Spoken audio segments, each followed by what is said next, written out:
Welcome to Gumbad Khazra Public School online classes. Assalamu alaikum wa rahmatullahi wa barakatuhu. Dear students, today we want to learn about Oxford Science of class 4 unit number 8। Unit number 8 हम पढ़ चुके हैं। इसकी exercise में से भी कुछ questions हमने सॉल्व कर लिए हैं।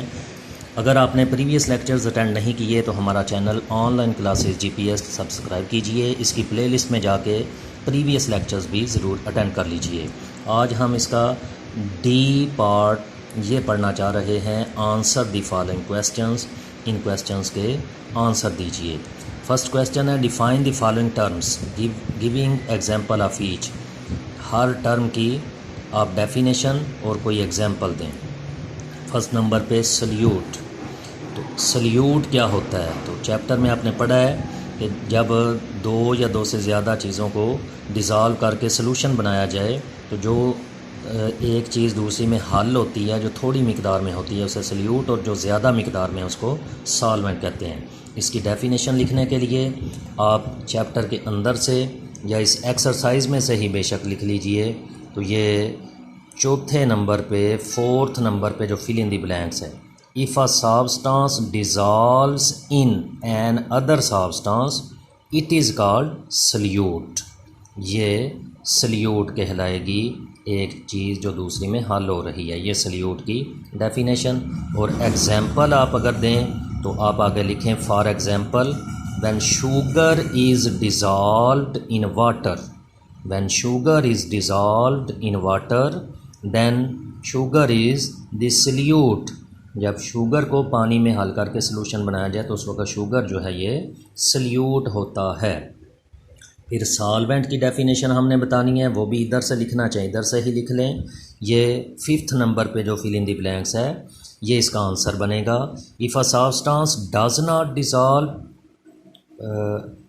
सॉरी ये इसका आंसर नहीं बल्कि सल्यूट का सॉल्वेंट का आंसर हमने लिखना है।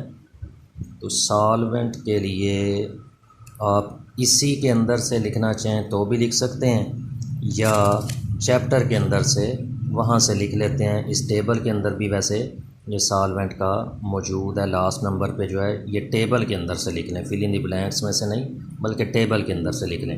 A substance in which the solute is dissolved to make a solution, आगे आप लिखेंगे इज़ कॉल्ड सॉल्वेंट।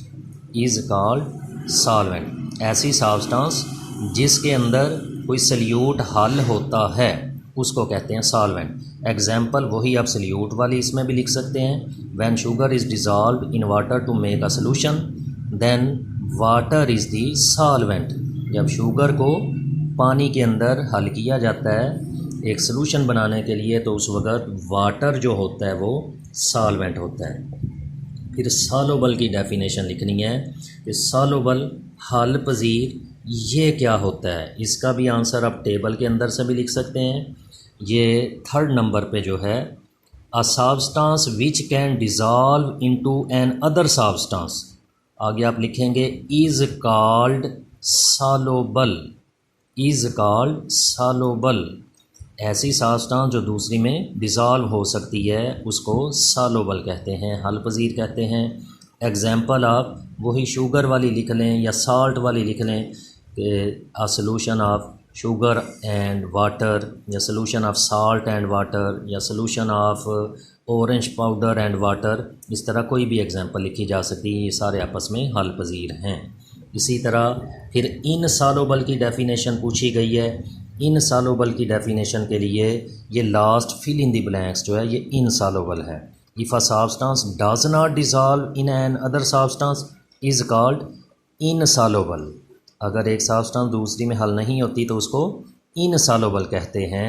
और इसकी एग्जांपल के लिए आप लिख सकते हैं for example a mixture of sand and water. Sand जो होती है वो वाटर में हल नहीं होती, रेत पानी में ना हल पजीर है, तो ये इसका आंसर दिया जा सकता है। इस तरह ये क्वेश्चन नंबर 1 ये कंप्लीट हुआ। अगर आपको इसमें से किसी चीज़ की समझ नहीं आई दोबारा इस वीडियो को देखिए। जितनी बार देखेंगे उतना आपको ये पुख्ता होता जाएगा। जब तक पूरा याद ना हो जाए बार बार इस वीडियो को देखते रहें और याद करके फिर इसको अपनी नोटबुक में नोट भी कीजिए और अपनी स्टडी पे तवज्जो दीजिए। Take care. अल्लाह हाफिज़।